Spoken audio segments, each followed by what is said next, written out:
Deus, o Criador e doador da vida, Ele fala? Ele se preocupa conosco? Podemos conhecê-lo? Sim. Deus falou. Ele se importa conosco e nos ensina a conhecê-lo.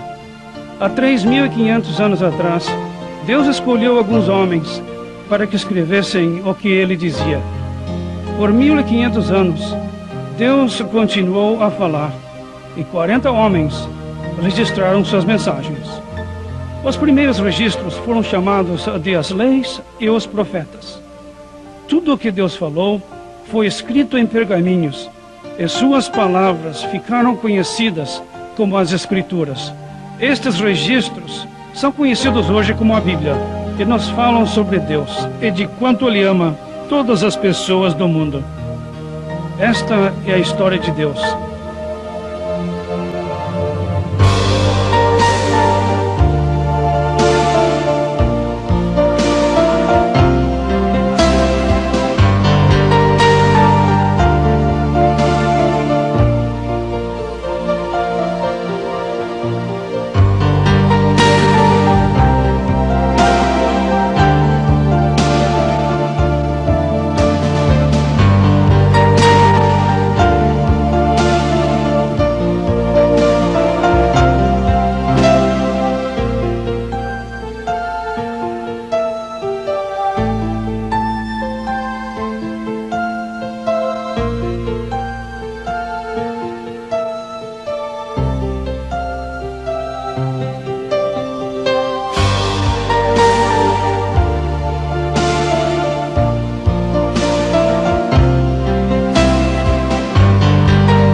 No início, Deus criou os céus e a terra.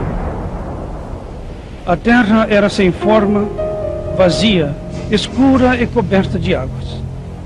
O Espírito de Deus flutuava sobre as águas.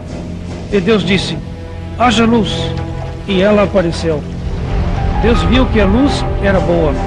Ele separou a luz da escuridão e chamou a luz de dia e a escuridão de noite. A tarde e a manhã foram o primeiro dia. E Deus disse: que haja um grande espaço entre as águas debaixo do céu e as de cima. E Ele chamou o espaço de céu. A tarde e a manhã foram o segundo dia. Deus disse: que as águas debaixo do céu se juntem em um lugar e que haja um espaço seco. Ele chamou o lugar seco de terra e chamou de mares o ajuntamento de águas. Deus viu que isso era bom. E Deus disse: que a terra produza ervas, plantas e árvores frutíferas. E isso aconteceu. E Deus viu que tudo era bom. A noite, a tarde e a manhã foram o terceiro dia. Deus disse: que haja luzes no céu para determinarem as estações, os dias e os anos. Deus criou duas grandes luzes, o sol para governar o dia e a lua para governar a noite. Ele criou também as estrelas e as espalhou pelo céu para que iluminassem a terra. Deus viu que isso era bom. A noite e a manhã foram o quarto dia. Deus disse: que as águas fiquem cheias de criaturas vivas e que as aves voem pelo céu. Deus criou grandes animais marinhos e tudo que se move nas águas. Criou peixes e aves e viu que tudo era bom. E os abençoou, dizendo: sejam frutíferos e se reproduzam. E a tarde e a manhã foram o quinto dia.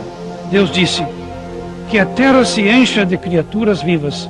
Então Ele criou os animais da terra, o gado e tudo que rasteja, para se reproduzirem. E Deus viu que isso era bom. Deus disse: façamos o homem em nossa imagem e semelhança.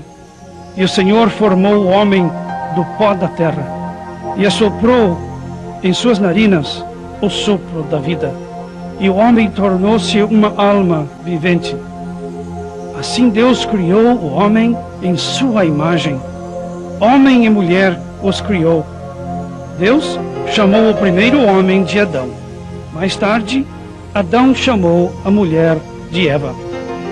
E Deus disse: o homem deixará pai e mãe, e se unirá à sua esposa, e serão uma só carne. Adão e Eva estavam nus, mas não se envergonhavam. Deus viu o que havia criado, e tudo era muito bom. A noite e a manhã foram o sexto dia. Os céus e a terra ficaram prontos. No sétimo dia, Deus terminou seu trabalho. Ele abençoou esse dia e o santificou. Deus também criou um jardim no Éden, onde plantou árvores bonitas e frutíferas por todos os lados. Ele plantou duas árvores no meio do jardim: a árvore da vida e a árvore do conhecimento do bem e do mal. O Senhor mandou que o homem cuidasse de tudo o que havia no jardim do Éden e deu-lhe uma ordem: você pode comer à vontade de todas as árvores, menos da árvore do conhecimento do bem e do mal. Jamais coma o fruto daquela árvore. No dia em que fizer isto, você morre. Para mostrar quanto amava Adão e Eva, Deus supriu todas as suas necessidades e um pouco mais, para que aproveitassem a vida ao máximo. Deu-lhes também a capacidade de fazer escolhas e a chance de usar bem esta capacidade. Deus queria que Adão e Eva mostrassem quanto o respeitavam, obedecendo a uma ordem apenas: a de não comer de uma única árvore. Adão e Eva podiam usufruir todas as coisas para viverem felizes e em paz no lindo jardim. Só precisavam confiar na sabedoria de Deus e respeitar a autoridade dele. Deveriam ser gratos e felizes pela vida e liberdade que tinham. Mas a liberdade só traz alegria quando sabemos fazer boas escolhas. Muito antes de criar o homem, Deus também deu liberdade de escolha aos anjos que havia criado. Ele queria ser honrado pelos anjos que moravam no reino espiritual, tanto quanto pelos homens. Quase todos os anjos decidiram seguir a Deus e até hoje o adoram e obedecem e ajudam muito as pessoas. Alguns anjos, no entanto, fizeram uma péssima escolha. Eles rejeitaram o amor de Deus e escolheram Lúcifer, o anjo mais bonito que existia, para ser o líder deles. Por ser arrogante e orgulhoso, Lúcifer perdeu sua posição de honra junto ao trono de Deus. Por causa da sua rebeldia, foi expulso do céu. Lúcifer desafiou Deus, dizendo em seu coração: erguerei meu trono acima das estrelas de Deus. Eu serei igual ao Deus Altíssimo. Lúcifer, também chamado na Bíblia de Diabo e Satanás, quer a adoração que pertence só a Deus. Satanás engana as pessoas só para ser adorado por elas.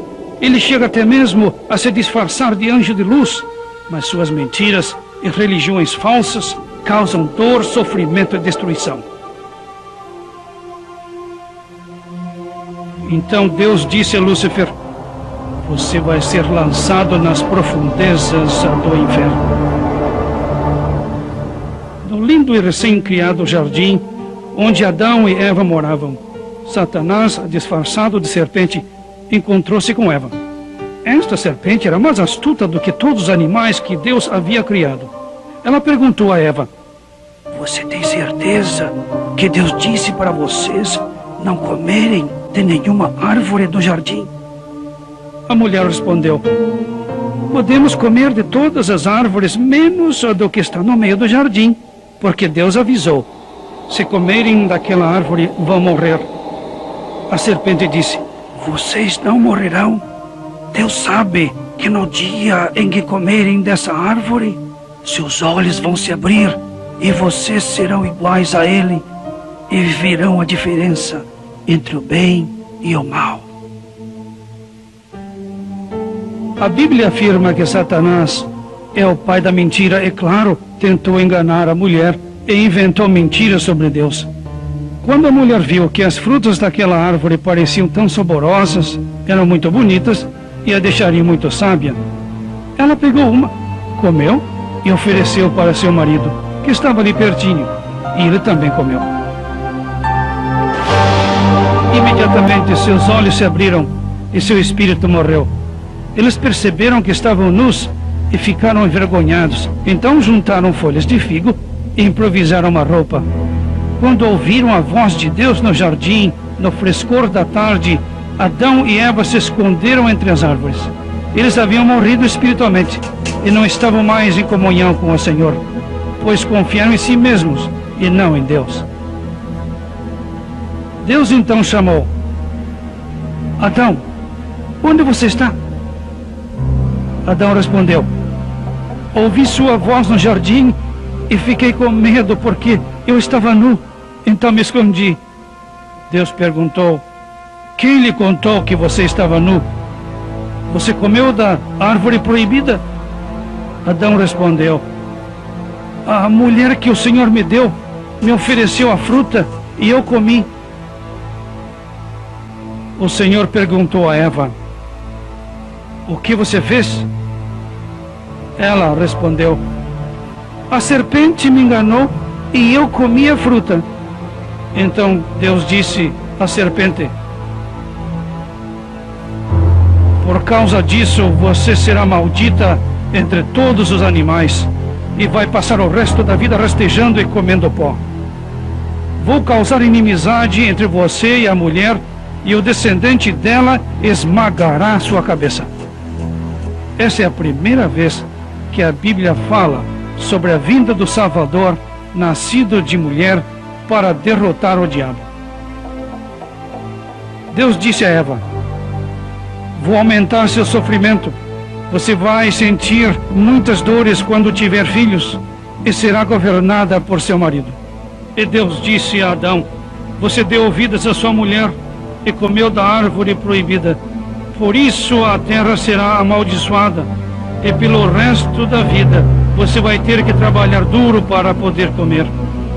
A terra vai produzir espinhos e ervas daninhas, e enquanto viver você vai ter que suar para ganhar o pão de cada dia. Eu criei você do pó e para o pó você voltará. As roupas de folhas não cobriam Adão e Eva. Deus então lhes fez roupas de pele de animais. Deus precisou matar um animal para que o homem e a sua mulher tivessem com que se cobrir. Assim, por meio de Adão, o pecado e a morte entraram no mundo. Antes mesmo da criação do mundo, Deus tinha planejado perdoar a desobediência humana com a morte de um inocente.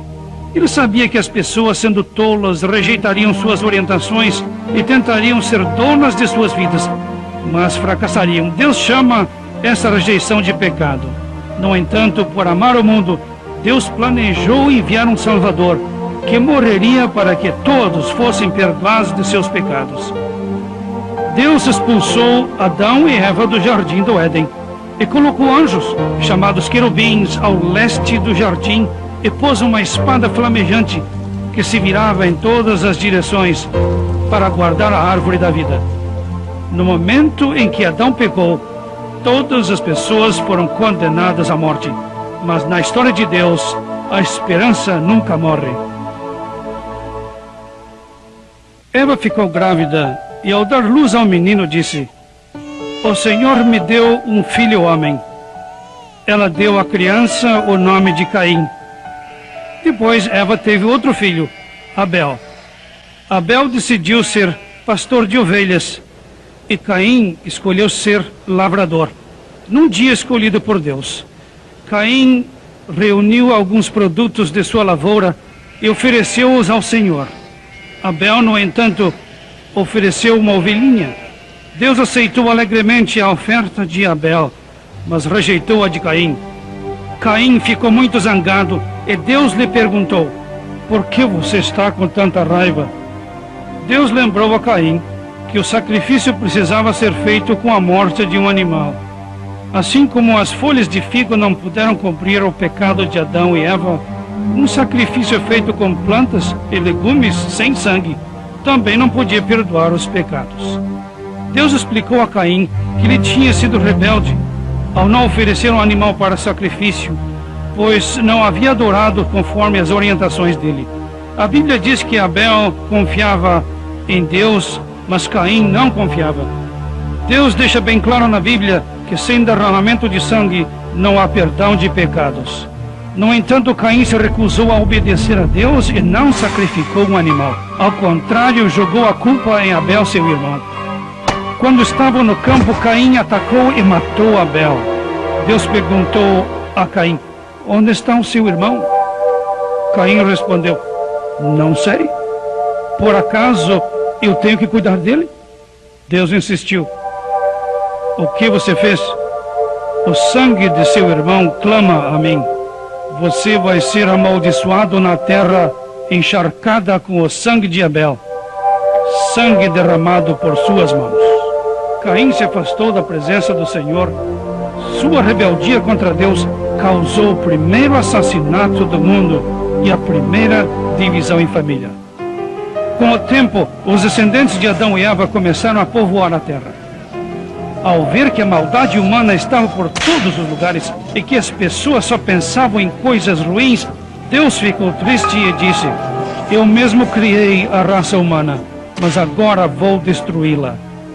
No entanto, Deus estava contente com Noé, o único homem justo daquela época, um homem que lhe obedecia completamente. Deus falou com Noé: o fim da humanidade está próximo. Existe muita violência por todos os lados. Vou destruir tudo o que existe, incluindo as pessoas. Construa uma arca de madeira com bastante divisões e cubra-a bem com piche por dentro e por fora. A arca deve ter 140 metros de comprimento, 23 de largura e 13,5 de altura. Faça apenas uma porta. Você, sua esposa, seus 3 filhos e suas noras devem entrar na arca. Leve também um casal de animais de cada espécie. Eles viverão com vocês. Mas coloque na arca 7 pares dos animais que santifiquei. Enquanto construía a arca, Noé avisava o povo: quem não honrar a Deus perecerá. Infelizmente, todo mundo zombava de Noé e ria do aviso que Deus estava dando. Noé e sua família acreditaram em Deus e, na hora certa, entraram na arca e o Senhor trancou a porta do barco. Deus fez chover durante 40 dias e 40 noites. As águas também jorravam do fundo da terra e iam cobrindo tudo. Com a subida das águas, a arca começou a flutuar. Finalmente, as águas cobriram tudo que havia na terra, incluindo os montes e até mesmo as montanhas. Todos os seres vivos morreram. Os pássaros, o gado, os animais que andavam, rastejavam, todos se afogaram no dilúvio. A terra ficou coberta de água durante 150 dias. Deus, no entanto, cuidou de Noé e de todos que estavam na arca. Deus, então, mandou que um vento soprasse sobre a terra para que começasse a baixar o nível da água. Quando a arca pousou nas montanhas de Ararat e as plantas começaram a crescer novamente, Deus falou com Noé: saiam da arca e tirem os animais também. E todos saíram. Noé construiu um altar e ofereceu sacrifícios ao Senhor. Deus abençoou Noé e seus filhos, dizendo-lhes: multipliquem-se, tenham muitos filhos e povoem a terra.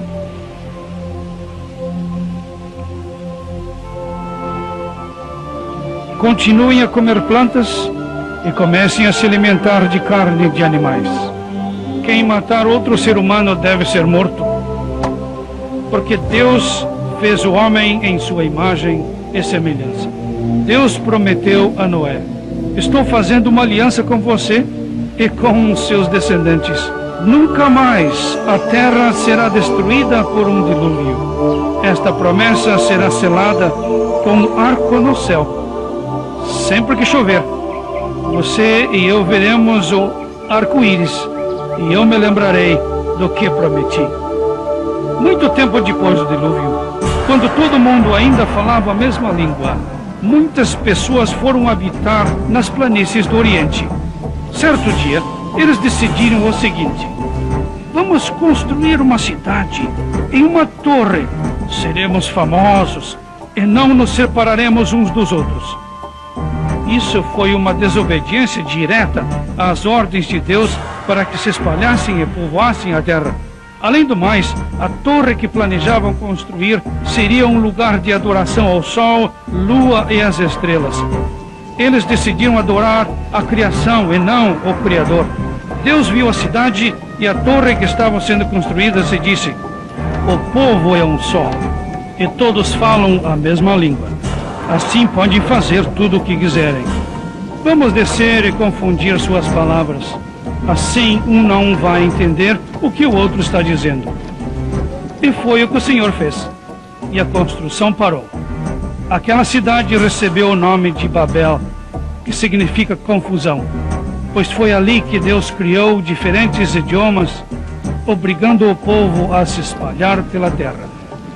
Cerca de 400 anos depois do dilúvio, Deus apareceu a um homem chamado Abrão, que vivia no Oriente Médio, na cidade de Ur. Deus lhe disse: deixe seu país e sua família e vá para um lugar que vou lhe mostrar.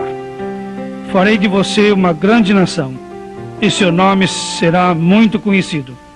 Quem o abençoar também será abençoado, e quem o amaldiçoar será amaldiçoado. Todas as famílias da terra serão abençoadas por meio de você. E Abrão partiu, como o Senhor havia mandado, e chegou a um lugar chamado Canaã. Deus apareceu mais uma vez a Abraão e disse-lhe: esta terra será de seus descendentes. Olhe para o céu e veja se você pode contar as estrelas. Também será impossível contar o número de seus descendentes. Embora Abrão e Sarai, sua esposa, não tivessem filhos, ele acreditou em Deus. Abrão era uma pessoa de fé e por isso Deus o considerou um homem justo.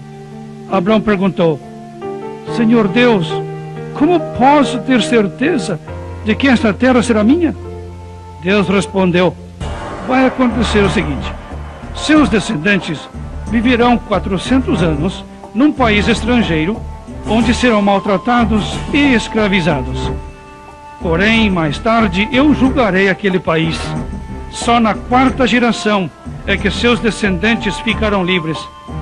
Quando saírem daquela terra e voltarem para cá, trarão consigo uma grande fortuna. Mas Sarai, esposa de Abrão, nunca pôde ter filhos e já era idosa. Então ela conversou com Abrão: peço-lhe que tenha filhos com Agar, minha escrava egípcia, pois eles serão considerados meus filhos. Abrão concordou com o plano de Sarai. Embora amasse a Deus, Abrão errou em não acreditar que o Senhor lhe daria um filho com sua esposa.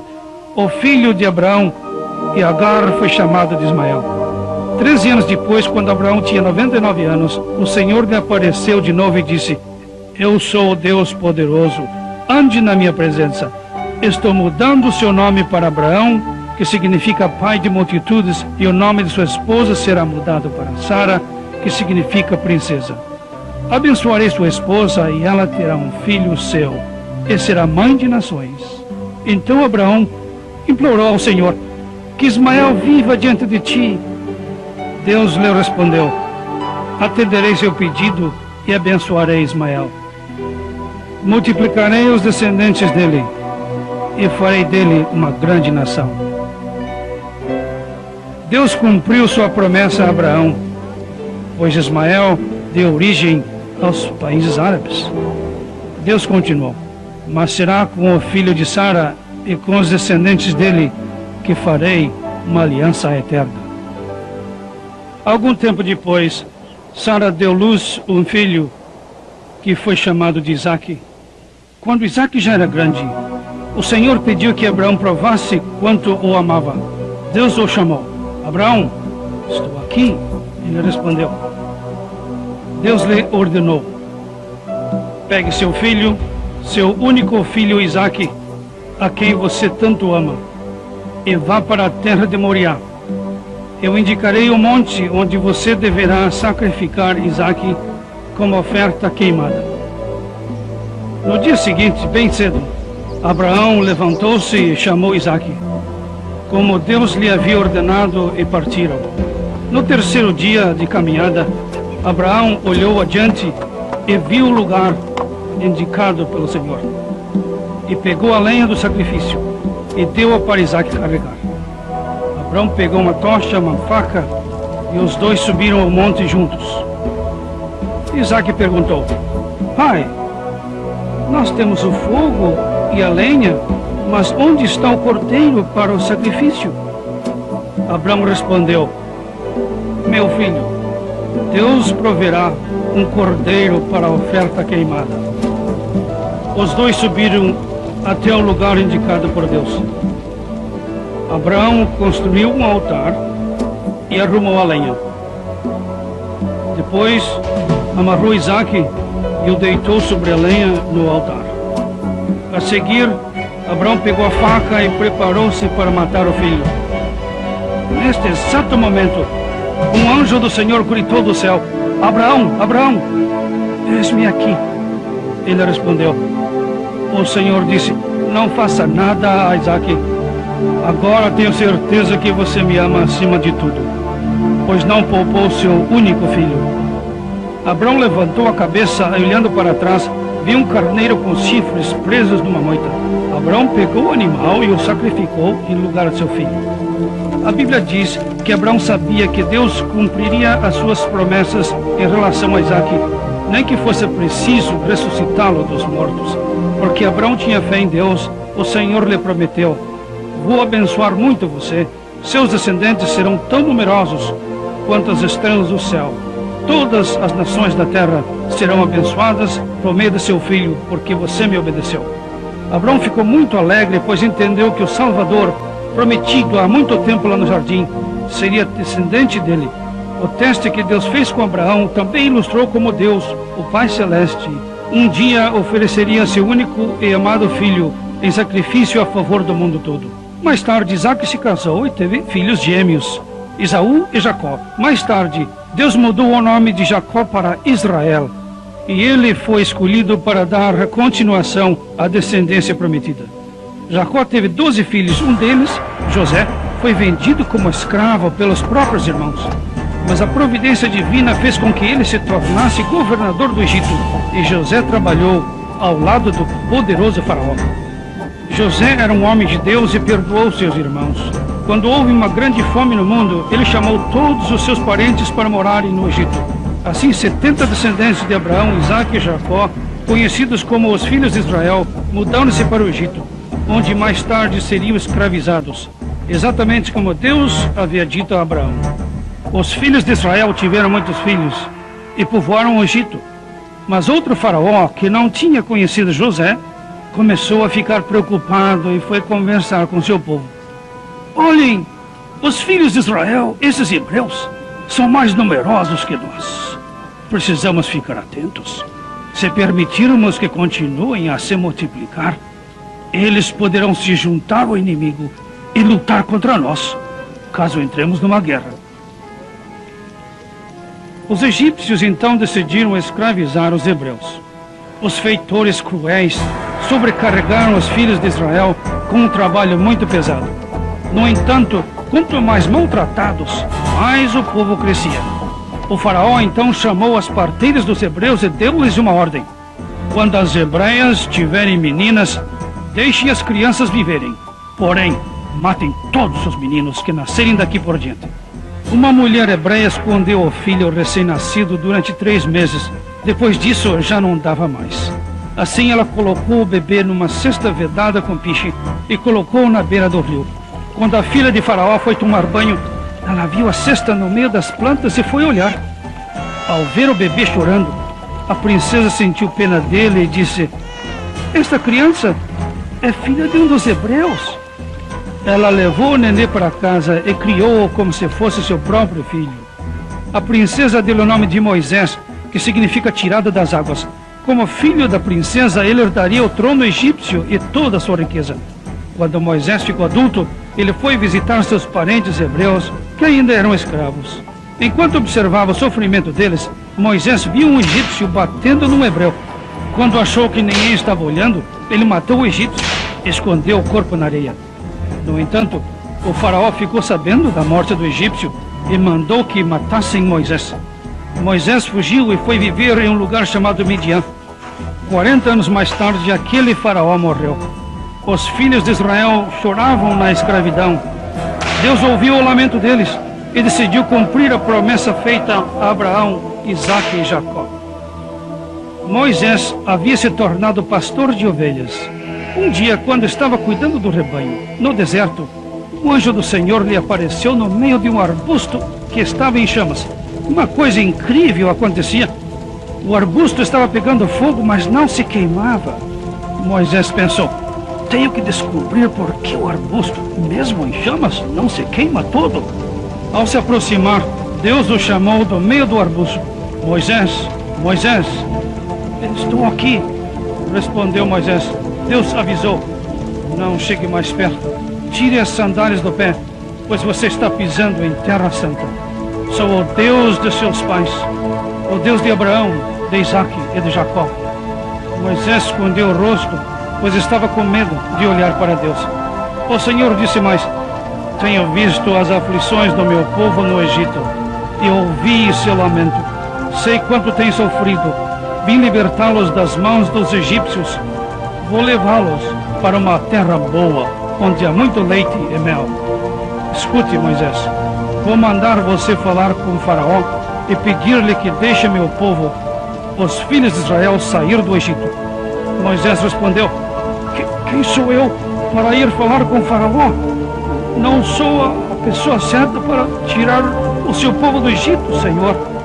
Quando eu disser aos filhos de Israel: o Deus de seus pais me mandou aqui, e eles perguntarem como é o nome dele, o que eu respondo?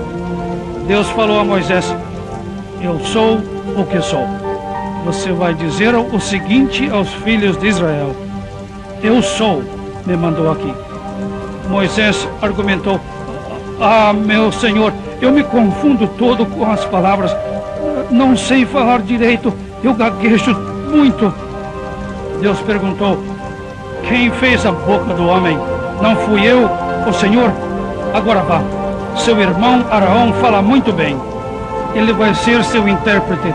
Vou ajudar vocês dois. Vou lhes ensinar o que falar e fazer. Quando retornar ao Egito, você fará milagres em frente de Faraó. No entanto, vou endurecer o coração dele e ele não deixará o povo sair.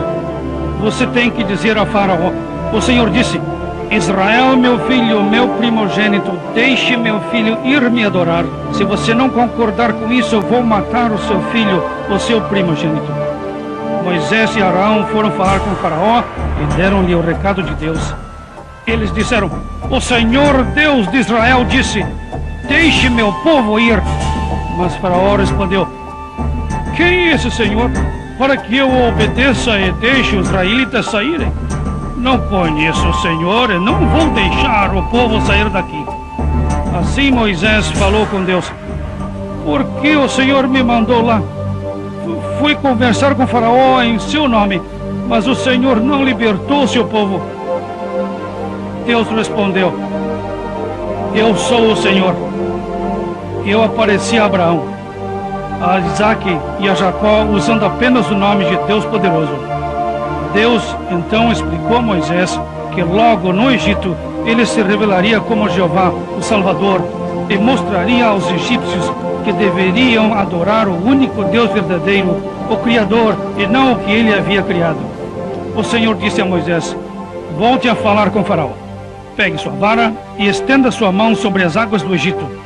Moisés e Arão fizeram o que o Senhor mandou e bateram com a vara no rio. A água se transformou em sangue. Os peixes morreram e o rio ficou cheirando mal. E os egípcios não tinham mais água nenhuma para beber. Deus falou novamente com Moisés: vá conversar de novo com Faraó e diga-lhe: o Senhor disse: deixe meu povo ir me adorar. Se você se recusar, prometo que todo o Egito vai ficar cheio de rãs. Mas Faraó não obedeceu. As rãs começaram a aparecer e cobriram o Egito todo. Elas entraram nas casas, invadiram os quartos, pularam nas camas, esconderam-se nos fornos e nas tigelas. Faraó então chamou Moisés e Arão e implorou: Vão, supliquem ao Senhor que acabe com as rãs e deixarei o povo ir. Mas quando se viu livre da praga, ele endureceu o coração, exatamente como o Senhor havia dito. Então Deus continuou a mandar pragas sobre o Egito. Faraó sempre implorava para que a praga se acabasse, mas nunca cumpria o que prometido e não deixava o povo ir. Deus transformou todo o pó do Egito em piolhos. As pessoas e os animais ficaram infestados de piolhos. Os mágicos egípcios disseram a Faraó: "Isso é coisa de Deus." A seguir, Deus enviou enxame de moscas sobre Faraó e seus servos. Mandou também uma praga terrível que acabou com o rebanho do Egito. Mas nenhum animal dos filhos de Israel morreu. Moisés então se colocou diante de Faraó e jogou um punhado de cinzas para cima. As cinzas provocaram feridas nos egípcios e em seus animais. Depois, o Senhor avisou que iria fazer chover pedras sobre o Egito. Quem acreditou nas palavras de Deus escondeu seus empregados e os animais dentro de casa. Mas quem fez pouco caso do que ele disse, deixou os empregados e o rebanho para fora. Então caíram do céu pedras misturadas com fogo e arruinaram a plantação, destruíram as árvores e mataram empregados e animais que estavam fora de casa. As pedras só não caíram na terra de Gósen, onde os israelitas moravam. A seguir, Deus mandou uma praga de gafanhotos. Os insetos tomaram conta do Egito a tal ponto que o país ficou totalmente escuro. Eles comeram todas as plantas que não foram destruídas pelas pedras. Não restou nenhuma folha verde em todo o Egito. Depois, o Senhor mandou uma escuridão tão grande que quase podia ser tocada. Durante 3 dias, o Egito ficou mergulhado em trevas profundas. Ninguém enxergava um palmo diante do nariz, ninguém podia sair de casa. Porém, nas casas dos filhos de Israel havia luz. Mesmo assim, Faraó não permitiu que todo o povo saísse e até ameaçou Moisés: "Saia da minha frente! No dia em que você aparecer por aqui de novo, vai morrer." Moisés respondeu: "Você está certíssimo. Nunca mais nos veremos." E Deus disse a Moisés: "Vou mandar só mais uma praga. E será Faraó quem vai implorar para o povo ir embora. Esta praga vai matar todos os primogênitos do Egito, desde o filho de Faraó até o filho do empregado mais humilde. Haverá um choro desesperado por todo o Egito, um choro como nunca se ouviu antes, nem se ouvirá depois." Moisés reúna todo o povo de Israel e diga-lhes o seguinte: cada família deve escolher um cordeiro de 1 ano de idade, macho e sem nenhum defeito. Daqui a 4 dias, ao entardecer, todos devem matar o animal escolhido. Molhem um maço de isopo no sangue do cordeiro e salpiquem os batentes das portas. Ninguém deve sair da casa antes do amanhecer. Vocês têm de comer a carne assada no fogo na mesma noite, mas não quebrem nenhum osso do animal. A carne deve ser comida com pão sem fermento. Tem que ser assim, pois é a Páscoa do Senhor. Passarei pela terra do Egito e matarei todos os primogênitos, tanto gente quanto animal. Também julgarei todos os deuses do Egito. Eu sou o Senhor. E o sangue nos batentes será a garantia de vida nas casas em que vocês estiverem, pois não permitirei que o destruidor mate ninguém onde houver sinal de sangue. Para não se esquecerem desta data, vocês deverão celebrar anualmente a refeição do pão sem fermento. Esta celebração será chamada de a Páscoa do Senhor. Os israelitas fizeram tudo exatamente como o Senhor havia ordenado por meio de Moisés e Arão. À meia-noite tudo aconteceu. Deus matou todos os primogênitos do Egito, desde o filho de Faraó, o rei, até o filho de quem estava preso. Até mesmo as primeiras crias dos animais foram mortas. Faraó e seus empregados e todos os egípcios acordaram no meio da noite E houve muito choro naquela terra, pois não havia nenhuma casa onde algum não tivesse morrido. Mas ninguém morreu nas casas que haviam sido borrifadas com sangue. Então, de noite mesmo, Faraó mandou chamar Moisés e Arão e disse: acordem todo mundo! Vocês e os israelitas devem se afastar do meu povo. Saiam! Vão adorar o Senhor, como tanto querem. E os egípcios apressaram os israelitas, implorando-lhes que partissem o mais rápido possível. Se vocês não forem embora, todos nós morreremos. Eles choravam. Na saída, os egípcios deram suas joias e ouro para os hebreus, e os filhos de Israel, cerca de 1 milhão de pessoas, agora saíram levando seus rebanhos. Tudo aconteceu exatamente como Deus havia dito a Abraão. Seus descendentes foram escravizados, e foi na 14ª geração que se livraram do cativeiro, que saíram levando uma grande riqueza. Assim, essa grande nação que Deus chamou de seu primogênito, deixou o Egito e acampou à beira do deserto. O Senhor falou novamente com Moisés. Faraó logo vai pensar que os filhos de Israel estão perdidos no deserto. Vou endurecer o coração dele e ele perseguirá vocês. No entanto, a honra será toda minha, e os egípcios saberão que eu sou Deus. As coisas aconteceram como Deus previu. Faraó e seus soldados voltaram-se contra os israelitas. Por que deixamos os escravos israelitas partirem? Faraó então tomou 600 de suas melhores carruagens, convocou todo o seu exército e saiu atrás deles. Os egípcios alcançaram esses escravos perto do Mar Vermelho, onde estavam acampados. Os israelitas ficaram aterrorizados quando viram os egípcios e clamaram ao Senhor. Moisés disse ao povo: não tenham medo, fiquem calmos e observem como Deus vai nos salvar. Vocês estão vendo estes egípcios pela última vez. O Senhor vai lutar por nós. Deus falou a Moisés: erga sua vara, estenda seu braço sobre o mar e divida-o. Os filhos de Israel caminharão em terra seca no meio das águas. Moisés fez o que o Senhor ordenou. Deus mandou um vento forte do leste separar as águas, e os israelitas atravessaram o mar pisando em chão seco. As águas formavam um muro dos dois lados do povo.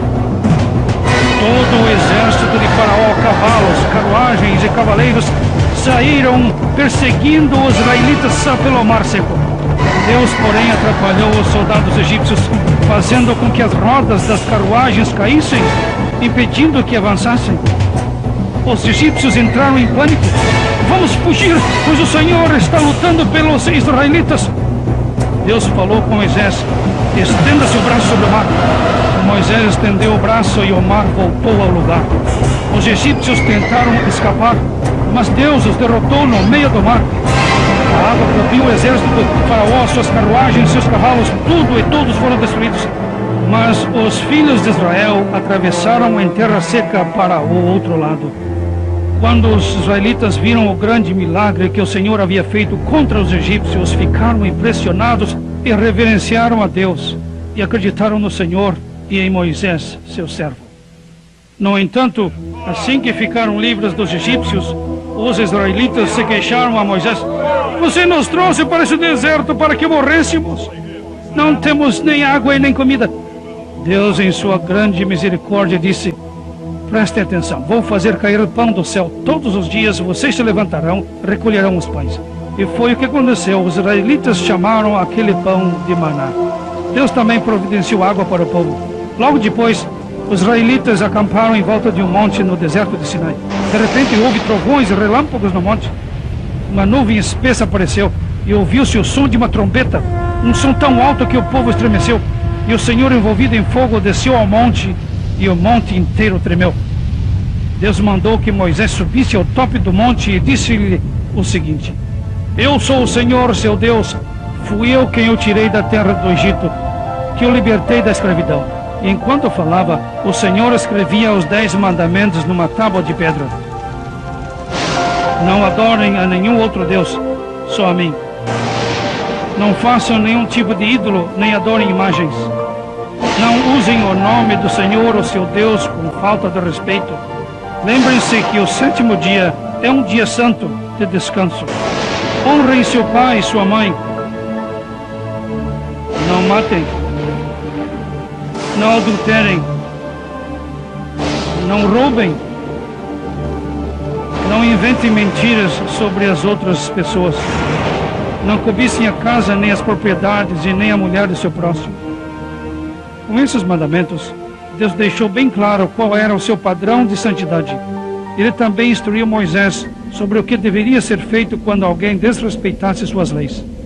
Ele disse: construa um altar de terra e dedique-o a mim. Use-o para oferecer os sacrifícios e abençoarei vocês. O sangue cobrirá seus pecados e eu perdoarei vocês. Depois de 40 anos no deserto, finalmente os israelitas, hoje também chamados de judeus, entraram em Canaã, a terra prometida. Infelizmente, os moradores de Canaã não aceitaram Jeová como Deus e lutaram contra os filhos de Israel. Deus, no entanto, protegeu os judeus enquanto tomavam posse da terra prometida a Abraão, Isaque e Jacó. Deus mandou que os sacerdotes se encarregassem dos sacrifícios de animais e que liderassem os cultos. Uma vez por ano, o sumo sacerdote escolhido colocava-se atrás de uma cortina sagrada que separava o povo da santa presença de Deus. Ali o sacerdote intercedia pela nação junto a Deus. Depois de muitos anos, os israelitas coroaram um rei chamado Davi. Foi Deus quem escolheu Davi e o chamou de um homem de acordo com o meu coração. O Senhor falava com o povo por meio de Davi e de outros homens dedicados conhecidos como profetas. Quando os israelitas pecavam, o Senhor falava contra eles por meio dos profetas, avisando que se não se arrependessem, Ele permitiria que outra nação governasse a terra deles. Apesar de todos os avisos, os israelitas desobedeceram a Deus e rebelaram-se, rejeitando suas leis e matando os profetas que testemunhavam contra eles. Finalmente, depois de 800 anos de rebeldia, os israelitas foram arrancados de sua própria terra e tornaram-se escravos na Assíria e na Babilônia. Deus, no entanto, continuou a falar por intermédio dos profetas durante o cativeiro dos judeus. Algumas mensagens eram de arrependimento e outras eram profecias sobre o Salvador que resgataria a humanidade pecadora. O profeta Miqueias previu até mesmo a cidade onde o Salvador nasceria e descreveu sua natureza eterna, dizendo: de Belém virá aquele que governará Israel. Ele vive desde a antiguidade e viverá para sempre.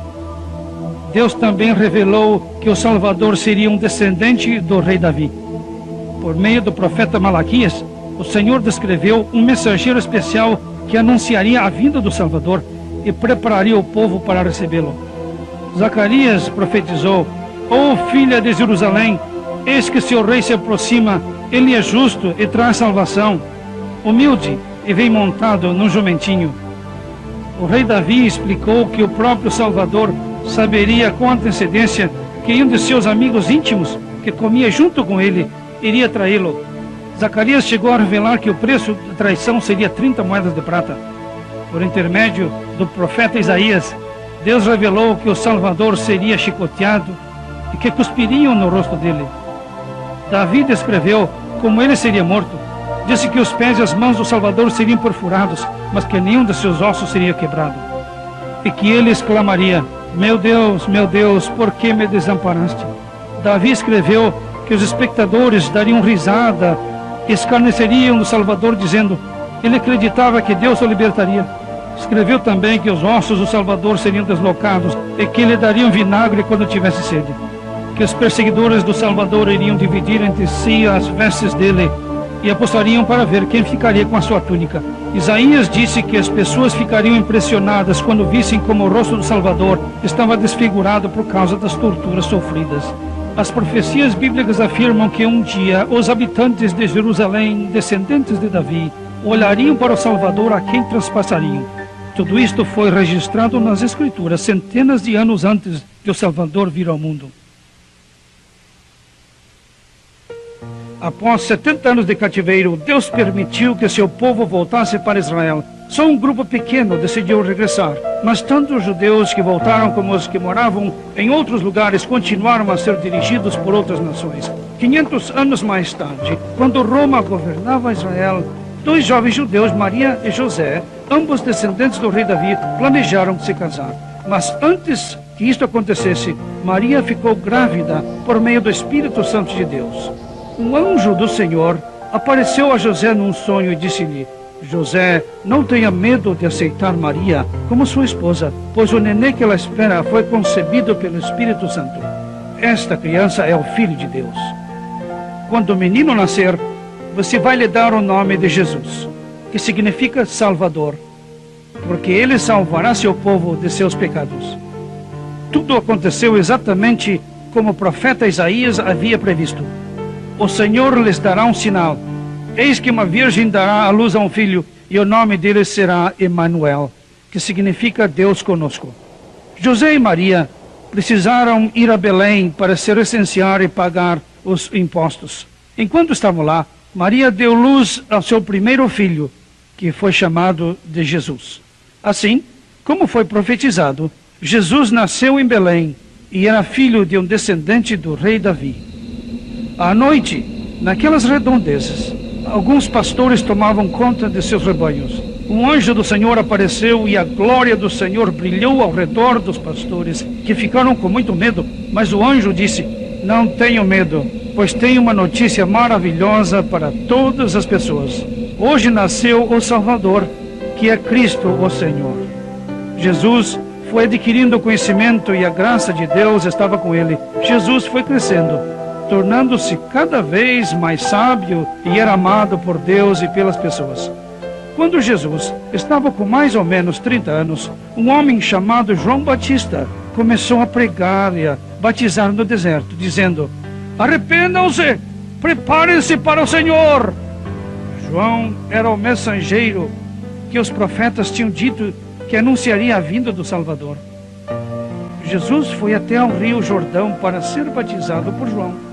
Quando João viu Jesus, ele anunciou: eis o Cordeiro de Deus, que tira o pecado do mundo. Após ter sido batizado, Jesus saiu imediatamente da água. Os céus se abriram e o Espírito de Deus desceu como uma pomba e brilhou sobre ele.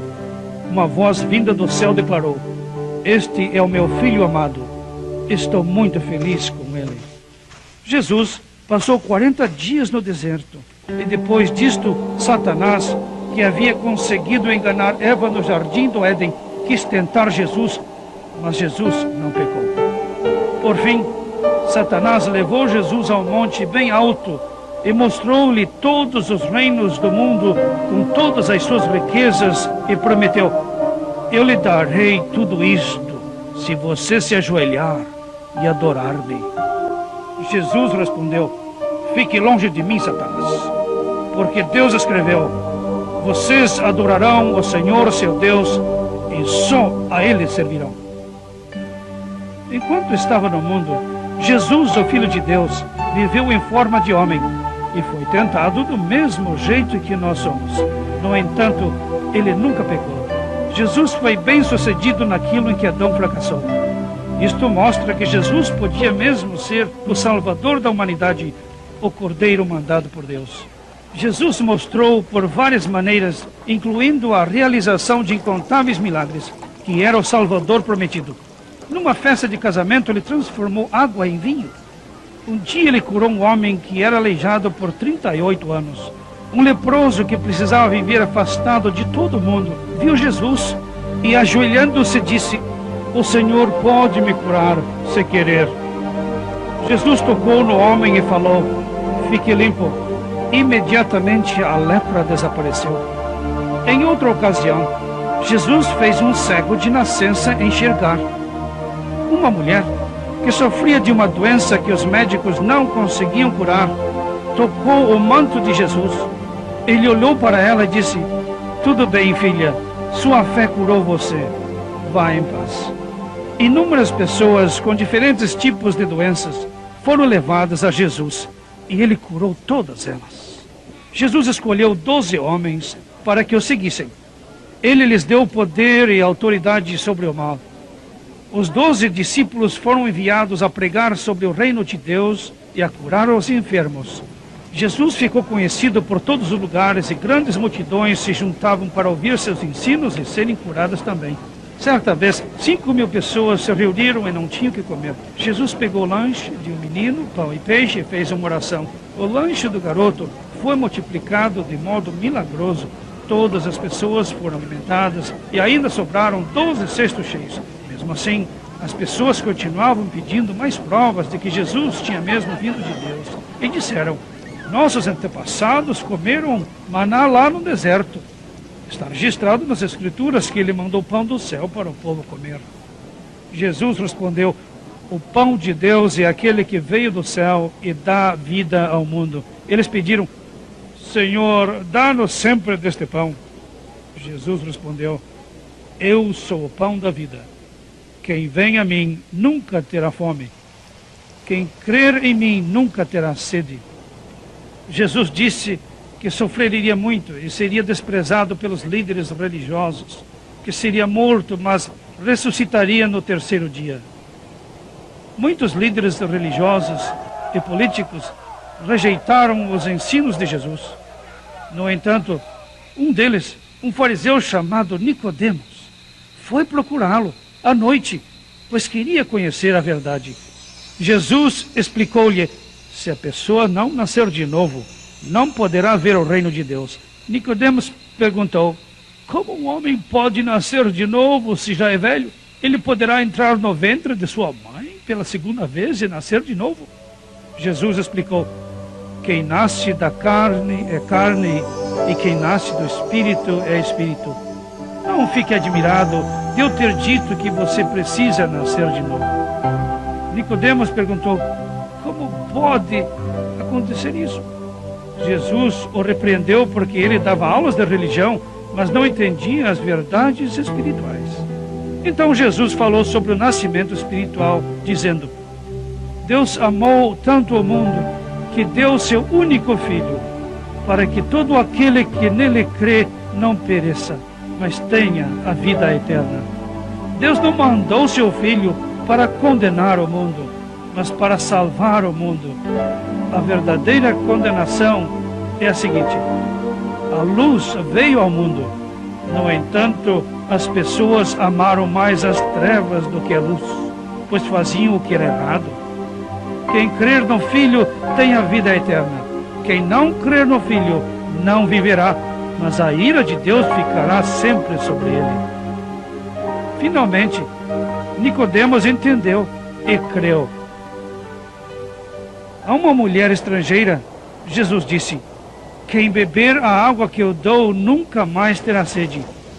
Dentro da pessoa, esta água se transformará num poço que jamais secará. A mulher disse: eu sei que o Messias virá e será chamado de Cristo. Quando vier, ele vai nos explicar tudo. Jesus declarou: eu sou o Messias.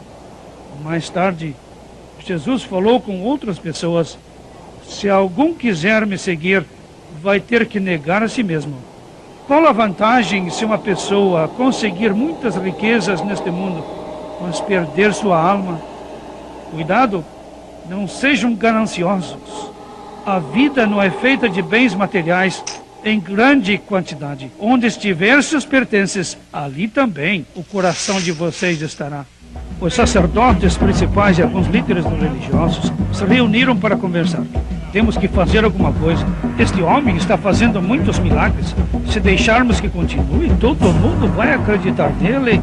E os romanos vão tirar de nós o poder de controlar as pessoas. Enquanto isso, Jesus ensinava com grande autoridade. Ele foi no templo, expulsou as pessoas que negociavam lá e disse-lhes: as Escrituras afirmam o seguinte: minha casa será uma casa de oração, mas vocês a transformaram num covil de ladrões. E ensinou dizendo: a vontade daquele que me enviou é que todos os que creem no Filho tenham a vida eterna, e eu ressuscitarei os que creem. Mas alguns de vocês não creem. Desde o começo, Jesus sabia quem não cria nele e quem iria traí-lo. As opiniões se dividiam a respeito de Jesus. Alguns líderes religiosos criam nele, mas por causa dos fariseus não confessavam isso publicamente, pois tinham medo de ser expulsos do lugar onde cultuavam. Preferiam agradar mais aos homens do que a Deus. A maioria dos líderes religiosos viviam procurando um jeito de destruir Jesus, mas não conseguiam, pois o povo estava sempre ansioso para ouvi-lo falar. Jesus continuava ensinando no templo, dizendo: Eu sou a luz do mundo. Quem me segue não caminha nas trevas, mas tem a luz da vida. Jesus disse a quem acreditava nele: Se vocês viverem do jeito que estou ensinando, serão meus discípulos de verdade. Conhecerão a verdade e a verdade os libertará. Se o Filho os libertar, vocês serão livres mesmo. Eu sou a porta. Quem entra por mim será salvo. Eu sou o bom pastor. Minhas ovelhas conhecem a minha voz e me seguem. Eu lhes dou a vida eterna. Elas nunca morrerão, e ninguém jamais as arrancará de minhas mãos. Depois de passar 3 anos ensinando os discípulos, Jesus pediu que lhe trouxessem um jumentinho que nunca havia sido montado. Cristo subiu no animal e rumou para Jerusalém. Uma grande multidão se juntou a ele. As pessoas se alegravam e em alta voz louvavam a Deus pelas coisas poderosas que haviam visto. Todos louvavam: Hosana, bendito o Rei que vem em nome do Senhor. Paz na terra e glória nas alturas. Perto de Jerusalém, Cristo olhou para a cidade e chorou porque seus habitantes ainda não acreditavam nele como Salvador prometido. Satanás tomou conta de Judas Iscariotes, um dos 12 discípulos. E ele tramou com os principais sacerdotes e com os capitães da guarda como iria trair Jesus. Eles ficaram satisfeitos e concordaram em dar a Judas 30 moedas de prata pela informação sobre a hora e lugar em que poderiam prender Jesus, sem que houvesse muita gente por perto. Jesus sabia que havia chegado a hora de morrer e então reuniu os discípulos para a celebração da Páscoa. Enquanto comiam, Jesus pegou o pão, abençoou-o, partiu-o, distribuiu entre os discípulos e disse: Peguem e comam, isto é o meu corpo que será entregue por causa de vocês. Façam isto sempre para se lembrarem de mim.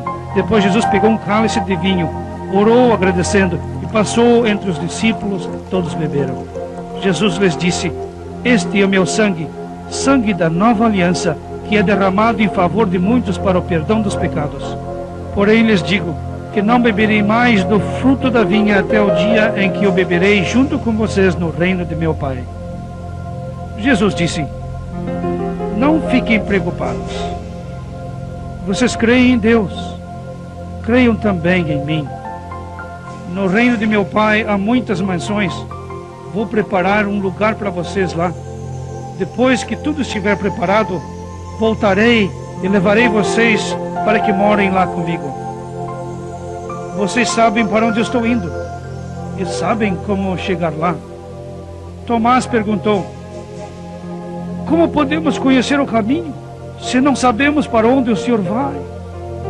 Jesus respondeu: Eu sou o caminho, a verdade e a vida. Ninguém chegará ao Pai a não ser por mim. Naquela noite, Jesus avisou os discípulos que haveria dificuldades pela frente.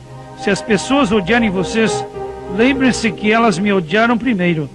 Quem me odeia também odeia ao Pai.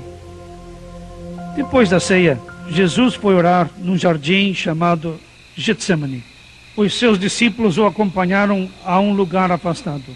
Depois de Jesus ter orado, os sacerdotes mais importantes, os capitães da guarda do templo e alguns líderes religiosos apareceram à sua procura. Judas, que havia acabado de comer com Jesus, liderava o grupo. Ele se aproximou de Jesus e deu-lhe o beijo da traição. Quando Jesus se apresentou dizendo: Eu sou, a multidão deu um passo para trás e prostrou-se diante dele. Jesus deixou que o amarrassem e o levassem à casa do chefe dos sacerdotes. Os guardas do templo, que mantinham Jesus preso, zombavam dele e cuspiam-lhe no rosto. Depois de vendarem seus olhos, começaram a bater nele, perguntando: Adivinhe, quem foi que bateu em você? No dia seguinte, bem cedo, Jesus foi levado a Pilatos, o governador romano, e a multidão foi atrás, acusando-o: Este homem está criando confusão entre nós. Depois de interrogar Jesus, Pilatos disse aos sacerdotes, aos líderes e ao povo: este homem não fez nada para merecer a morte. Vou mandar que lhe deem uma boa surra e depois o deixem ir embora. Mas o povo gritava: crucifique-o, crucifique-o! Para agradar o povo, Pilatos mandou que açoitassem Jesus com violência e que o crucificassem. Os soldados romanos, só para zombar de Jesus, enfiaram uma coroa de espinhos na cabeça dele. Colocaram um manto sobre seus ombros e exclamaram: viva o rei dos judeus! E davam-lhe socos. Depois fizeram Jesus carregar uma cruz até o lugar chamado Calvário, também conhecido como Gólgota ou lugar da caveira. Ali, no mesmo lugar onde muito tempo atrás Deus pediu que Abraão sacrificasse Isaque, o filho amado, Jesus, o único e amado Filho de Deus, foi pregado numa cruz. Enquanto o crucificavam, Jesus disse: Pai, perdoa-lhes, pois não sabem o que fazem. Jesus foi crucificado entre dois ladrões. Os soldados pegaram suas roupas e tiraram sorte para ver quem ficaria com seu manto. Cumpriu-se assim a profecia de Davi. As pessoas passaram 3 horas assistindo a tudo isso. Os líderes do povo zombavam de Jesus, dizendo: Ele salvou os outros, que salve a si próprio, se for mesmo o Cristo, o escolhido de Deus. Então, uma grande escuridão tomou conta da terra durante 3 horas, e cumpriu-se a profecia que dizia: Deus colocou sobre ele todos os nossos pecados. Jesus clamou em alta voz: Deus meu, por que o Senhor me abandonou? Sabendo que tudo estava terminado, Jesus cumpriu mais uma profecia quando disse: Tenho sede. Os soldados, em zombaria, deram-lhe vinagre e disseram: Se você é mesmo o rei dos judeus, desça daí. Jesus experimentou um pouco do vinagre e exclamou: Está consumado. Pai, em suas mãos entrego o meu espírito. E abaixando a cabeça, morreu. Na mesma hora, o sol ficou escuro e a terra tremeu. O véu do templo se rasgou ao meio. Quando o capitão da guarda romana viu o que aconteceu, ele disse: Este homem era mesmo o Filho de Deus. Os soldados quebraram as pernas dos 2 ladrões crucificados ao lado de Jesus. Mas ao verem que Jesus já estava morto, não tocaram em suas pernas. Um dos soldados, no entanto, furou um dos lados de Jesus, fazendo sair água e sangue. Assim foram cumpridas as escrituras que diziam: nenhum de seus ossos será quebrado. E contemplaram aquele que foi traspassado. 2 homens que criam em Jesus, José e Nicodemos, enrolaram o corpo de Jesus num lençol de linho com ervas aromáticas e foram sepultá-lo. Os líderes judeus pediram que o túmulo fosse lacrado e guardado por soldados romanos.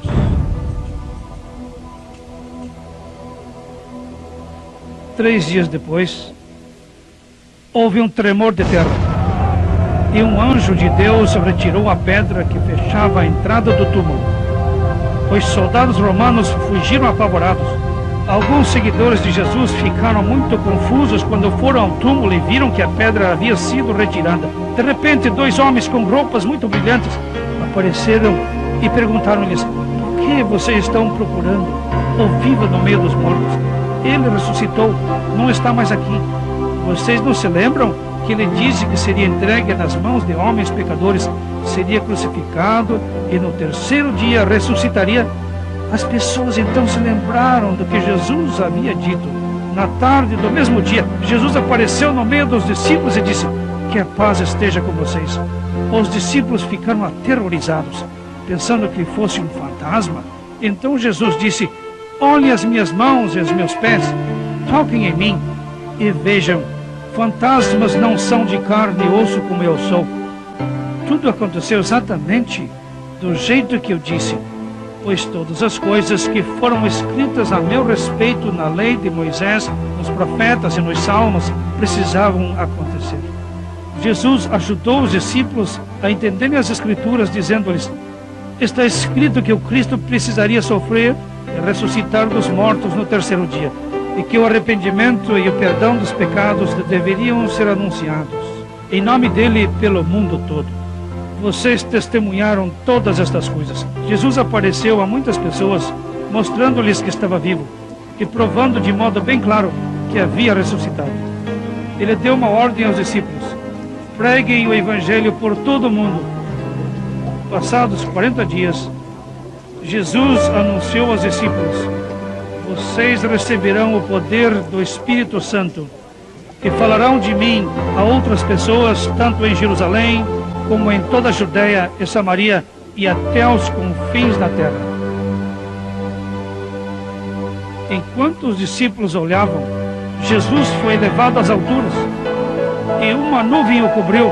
2 homens vestidos de branco perguntaram-lhes: por que vocês estão olhando para cima? Este Jesus que foi levado ao céu vai voltar do mesmo jeito que subiu. Os seguidores de Jesus foram por todos os lugares pregando e batizando. Falavam a todos que Cristo, o Salvador, havia ressuscitado dos mortos. Eles mostravam nas Escrituras que o pecado e a morte aconteceram por causa de Adão, mas que Cristo trouxe o perdão e a ressurreição. Também explicavam que um dia todos os que creriam em Deus e aceitariam Jesus como Salvador e Senhor e já tiverem morrido receberão corpos novos, ressuscitarão e se juntarão aos que ainda vivem, e todos subirão para se encontrarem com Jesus nas nuvens. A Bíblia diz ainda que os céus se abrirão e Jesus voltará à terra como Rei vitorioso e Juiz perfeito. Em suas vestes estará escrito: Rei dos Reis e Senhor dos Senhores. Os exércitos do céu montados em cavalos brancos acompanharão o Senhor. Jesus ficará em pé no Monte das Oliveiras, exatamente como disse o profeta Zacarias, e o monte se dividirá ao meio, e Cristo reinará sobre toda a terra. No entanto, depois de 1000 anos, Satanás enganará as pessoas mais uma vez. Porém, Deus enviará fogo do céu para destruir todos os seguidores de Satanás. Finalmente, Satanás, o enganador, será jogado num lago de fogo e será atormentado por todo sempre e sempre.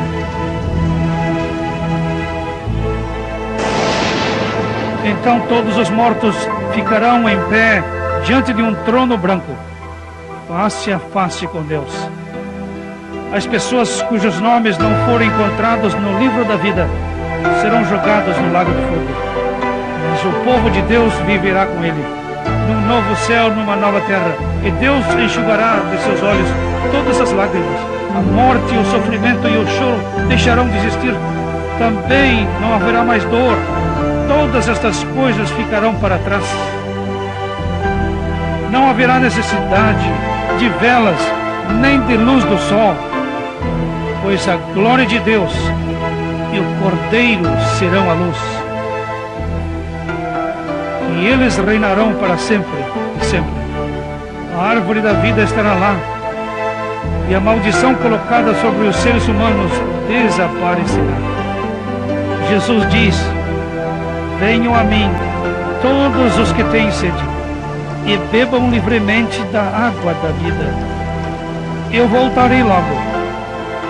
Quem obedecer às minhas palavras será abençoado. Quem obedecer à Bíblia e crer naquele que me enviou tem a vida eterna, e não será condenado, mas já passou da morte para a vida. Você acabou de ouvir a história de Deus.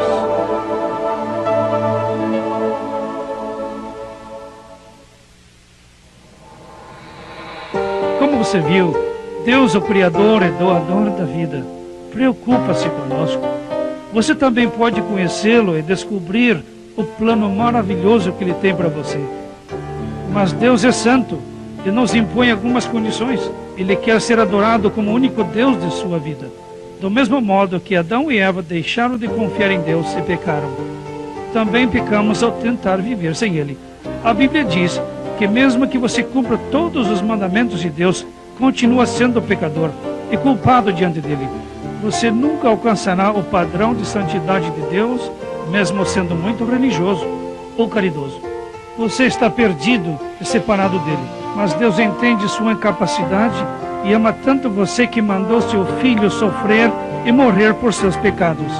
A Bíblia diz que o salário do pecado é a morte, mas o presente de Deus é a vida eterna por meio de Jesus Cristo, nosso Senhor. A salvação é um presente. Ninguém jamais vai se orgulhar de poder comprá-la com boas obras. No capítulo 3 do Evangelho de João, lemos que Jesus disse a Nicodemos que ele precisava nascer de novo para ter a vida eterna. Você também tem que nascer espiritualmente para fazer parte da família de Deus. Deus é espírito e você não pode comunicar-se com ele enquanto não tiver a natureza espiritual. Se você quer ser filho de Deus e quer aceitar Jesus como seu Salvador, converse com Deus nesse instante.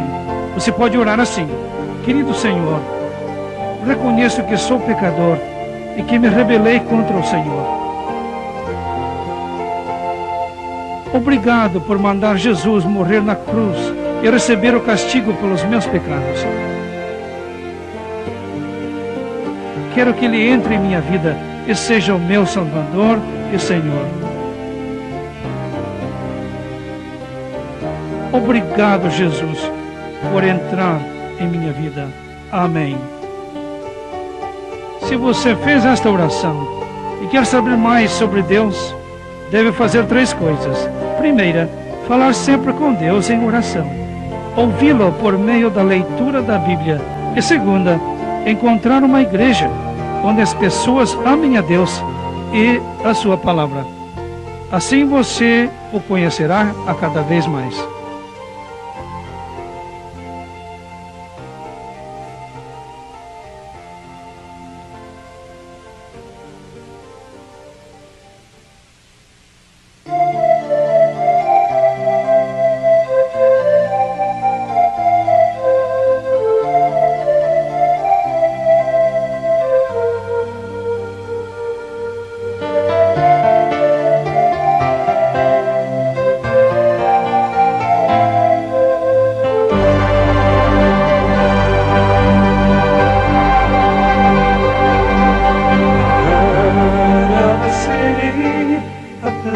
Beyond what